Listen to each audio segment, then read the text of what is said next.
Welcome to my class students at English bee hive. हम करने जा रहे हैं चैप्टर माय चाइल्डहुड और यहाँ हम इसकी समरी करेंगे।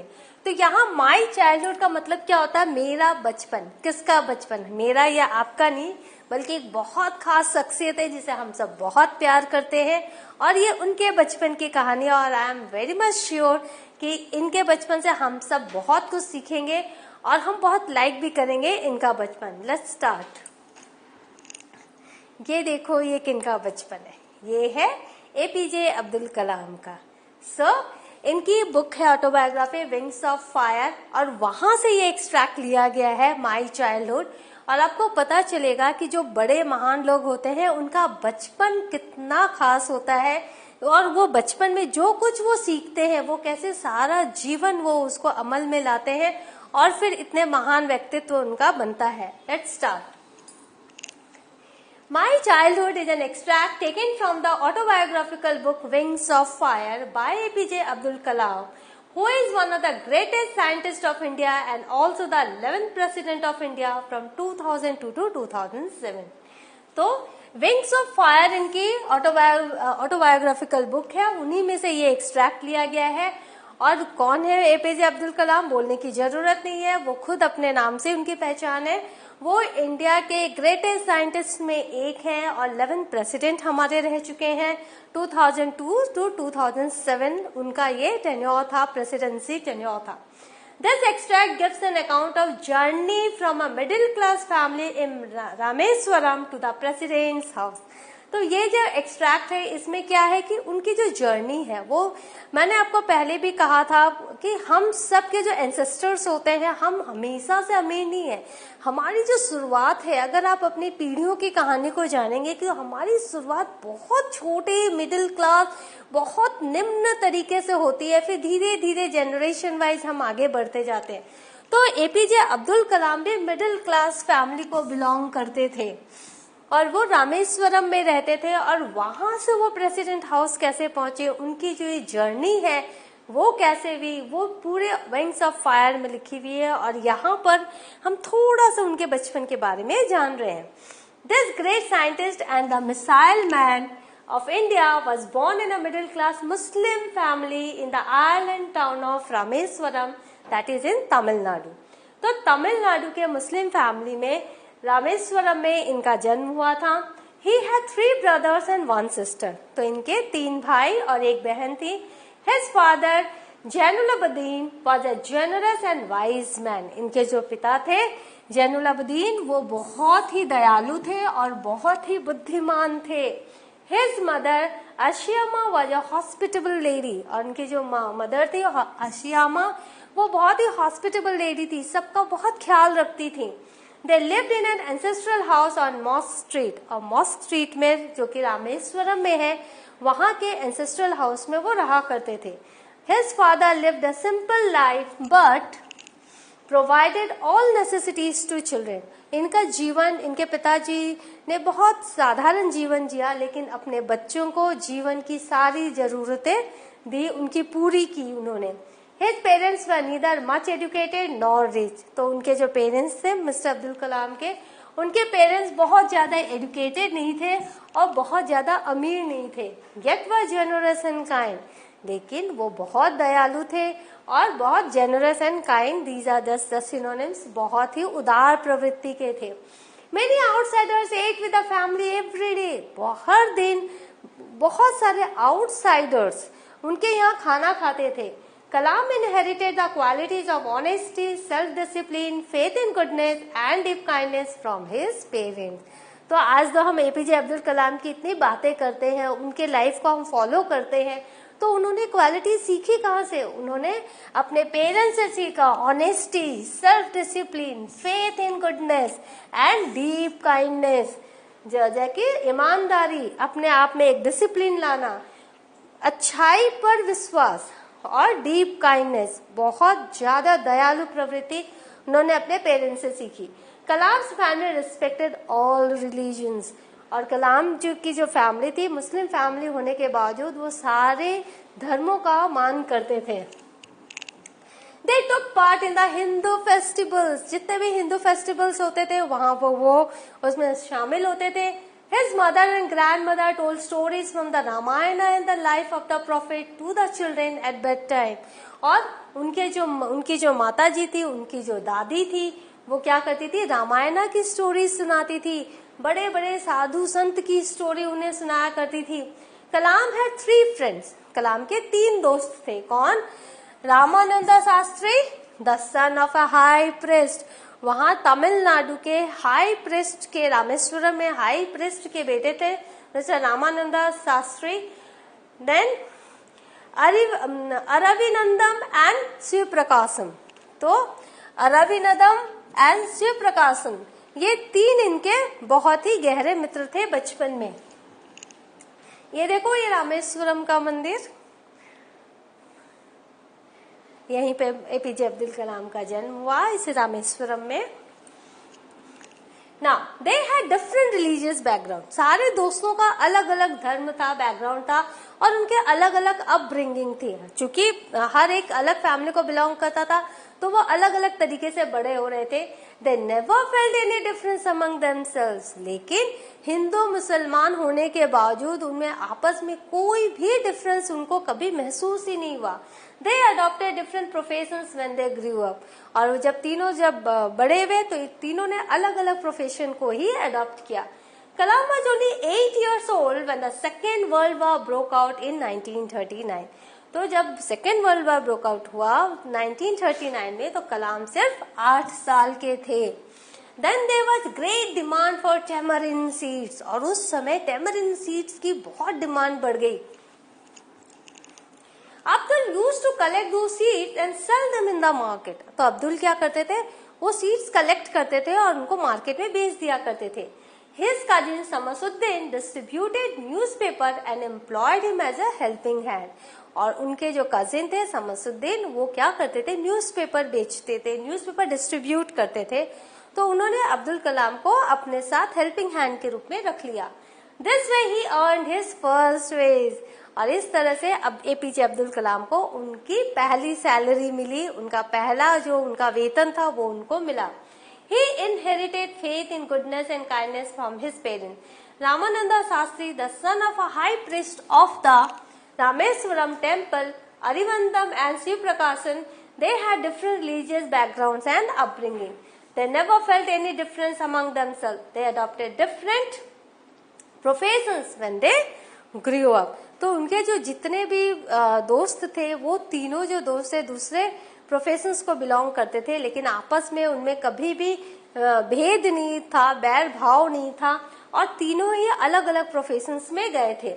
One day when Abdul was in 5th standard at the Rameswaram Elementary School, एक बार क्या हुआ था, जो अब्दुल थे वो रामेश्वर एलिमेंट्री स्कूल में 5वीं क्लास में थे. A new teacher came to their class. उनकी क्लास में एक नया टीचर आया. Abdul used to wear a cap. और आपको पता है अब्दुल मुस्लिम फैमिली के थे, तो वो एक कैप पहनते थे. It set him apart as a Muslim. और तो दूर से ही पता चलता था कि वो मुस्लिम बॉय हैं. Kalam always sat in the front row next to Ramananda Shastri. और स्कूल में कलाम हमेशा क्लास में अपने दोस्त के साथ फर्स्ट रो में बैठते थे. But the teacher could not tolerate a Hindu priest son sitting with a Muslim boy. लेकिन वो जो टीचर था, वो जो नए नए आए थे, उनको ये नहीं अच्छा लगा कि एक हिंदू हाई प्रिस्ट का बेटा उसके साथ एक मुस्लिम बॉय बैठे. Kalam was asked to sit on the back bench. और कलाम को उन्होंने बोला कि तुम जाके पीछे के बेंच में बैठो. Both our friends felt very sad. अब दोनों दोस्त जो हमेशा से साथ बैठते थे, फ्रंट रो में बैठते थे, वो बड़े दुखी हो गए. And told their parents about the incident after school. और जब स्कूल खत्म हुआ तो उन्होंने इस बारे में पेरेंट्स से बात की. Ramananda's father called the teacher and told him not to spread the poison of communal hatred. तो किसके पिताजी ने उसको डांटा टीचर को? रामानंदा के पिताजी ने टीचर को बुलाया और उनको कहा कि तुम ये जो कम्युनल हेट्रेड का, जातिगत जो हेट्रेड है, घृणा है, उसका तुम जहर नहीं फैला सकते. Not to spread the poison of communal hatred and social inequality in the minds of innocent children. अब वो हाई प्रिस्ट का बेटा है, तो अमीर था, ये मुस्लिम फैमिली के थे, इनके पिताजी सिंपल लाइफ जीते थे, तो ये मिडिल क्लास फैमिली के थे. तो ये जो रामानंद शास्त्री के जो पिताजी थे, उन्होंने टीचर को कहा कि ना ही तुम पॉइजन फैलाओ कम्युनल हेट्रेड का बच्चों के मन में, और ना ही सोशल इनइक्वालिटी का। सोशल इक्वालिटी, इनइक्वालिटी जो लोग इक्वल नहीं है, सामाजिक inequality in the minds of innocent children, क्योंकि ये बच्चे बहुत ही इनोसेंट हैं। इन्हें क्लास नहीं पता, कौन अमीर है कौन गरीब, इन्हें धर्म नहीं पता, ये सर्व धर्म को मानने वाले हैं। He told the teacher to either apologize or leave the school and city. उन्होंने कहा या तो आप माफी मांगो या फिर स्कूल छोड़ दो और शहर भी छोड़ दो। The teacher apologized and reformed himself. इसका क्या असर हुआ? जो टीचर था उसने अपनी गलती मानी और उन्होंने माफी भी मांगी और अपने आप को बदल भी लिया। तो यहाँ जो एपीजे अब्दुल कलाम है, वहाँ इस घटना का उन पर बहुत गहरा असर पड़ा और उन्होंने सोशल इक्वालिटी को बहुत महत्व दिया, क्योंकि ये जो इंसिडेंट था बचपन में हुआ था, उनके मन में एक छाप छोड़ के गया था। Once Abdul science teacher Shiva Subramanya Iyer invited him to dinner at his home. तो एक बार क्या हुआ, अब्दुल के जो साइंस टीचर थे शिवा सुब्रमण्य अय्यर, उन्होंने उनको डिनर पे बुलाया। His wife refused to serve Kalam dinner in her kitchen. तो उनकी जो वाइफ थी वो बहुत ही ज्यादा धार्मिक प्रवृत्ति की थी, तो उन्होंने कहा कि मैं एक मुस्लिम बॉय को अपने किचन में खाना नहीं परोसूंगी। And she believed in religious segregation, और वो जो धार्मिक जो धर्म को लेकर जो डिफरेंसेस है उनको वो बहुत मानती थी, तो रिलीजियस सेग्रीगेशन को वो बहुत मानती थी। Segregation is the separation. The teacher himself served him food, और उस दिन क्या हुआ, जो साइंस टीचर थे उन्होंने खुद कलाम को खाना परोसा। And sat beside him to eat his own meal, और उन्हीं के साथ बैठकर अपना खाना खाया। His wife observed from behind the door, उनकी वाइफ ने डोर के पीछे से देखा ये किचन में क्या हो रहा है। And did not find any change in Abdul's behaviour, और उसे ये जानकर बड़ा आश्चर्य हुआ कि अब्दुल तो बाकी सब बच्चों की तरह ही है, हिंदू मुस्लिम तो कुछ पता ही नहीं चल रहा, क्योंकि उनका बिहेवियर थोड़ा सा भी अजीब नहीं है। After dinner the teacher again invited him to join them next weekend. जब डिनर खत्म हुआ तो टीचर ने फिर से उन्हें कहा कि अगले सप्ताह फिर तुम आना हमारे यहाँ खाना खाने। This time the wife serve food inside the kitchen with her own hands. और इस समय कलाम जब गए दूसरी बार खाना खाने तो किसने परोसा खाना? टीचर की वाइफ ने अपने हाथों से खाना परोसा। He thus was successful in changing the conservative attitudes of his wife. जो साइंस टीचर थे वो सक्सेसफुल हो गए, सफल हो गए कि उन्होंने अपने कंजर्वेटिव वाइफ के एटीट्यूड को चेंज किया। And Abdul learn the lesson of breaking social barriers from him, और उन्होंने अपने वाइफ को ही चेंज नहीं किया, उन्होंने अब्दुल के मन में भी ये दृढ़ विश्वास जगा दिया कि वो भी सोशल बैरियर्स को खत्म कर सकते हैं। कितनी शांति से, कितने आराम से इस तरह से सोशल बैरियर्स को उन्होंने खत्म करना सीखा एपीजे अब्दुल कलाम ने। और यही सब घटनाएं हैं जो उनके जीवन पे बहुत उन्होंने असर छोड़ा और वो इतने महान व्यक्तित्व बनकर उभरे। The Second World War ended. For higher education, he sought permission from his father to study at the district headquarters in Ramanathapuram. तो जब सेकेंड वर्ल्ड वॉर खत्म हो गया तो इन्होंने कहा कि मुझे हायर एजुकेशन के लिए कहाँ जाना है, रामानाथपुरम जाना है, जो कि हेडक्वार्टर्स है। तो उनके पिताजी ने क्या कहा? He said, Abdul I know you have to go away to grow. उन्होंने ये नहीं कहा कि नहीं तुम मेरे बेटे हो, तुम मुझसे दूर मत जाओ। उन्होंने क्या कहा? You have to go away to grow. जैसे जड़ें फैलती हैं उसी तरह से अगर आपको आगे बढ़ना है तो आपको तो जाना ही पड़ेगा, आप एक ही जगह टिक कर नहीं रह सकते। तो जाना जो है वो ग्रोथ की निशानी है। और पहले मैंने आपको कहा they are not very educated. उनके जो पिताजी थे बहुत एजुकेटेड नहीं थे बट वाइज मैन थे, और विजडम के आगे एजुकेशन का कोई मोल नहीं। तो उन्होंने कहा you have to go away to grow. Does the seagull not fly across the sun alone and without a nest? तो उन्होंने किसका एग्जाम्पल दिया? उन्होंने सीगल पक्षी का एग्जाम्पल दिया जो कि सूरज से भी दूर जाना चाहती है, अकेले और बिना किसी नेस्ट के। बिना किसी नेस्ट का यहाँ मतलब हुआ फैमिली, फ्रेंड।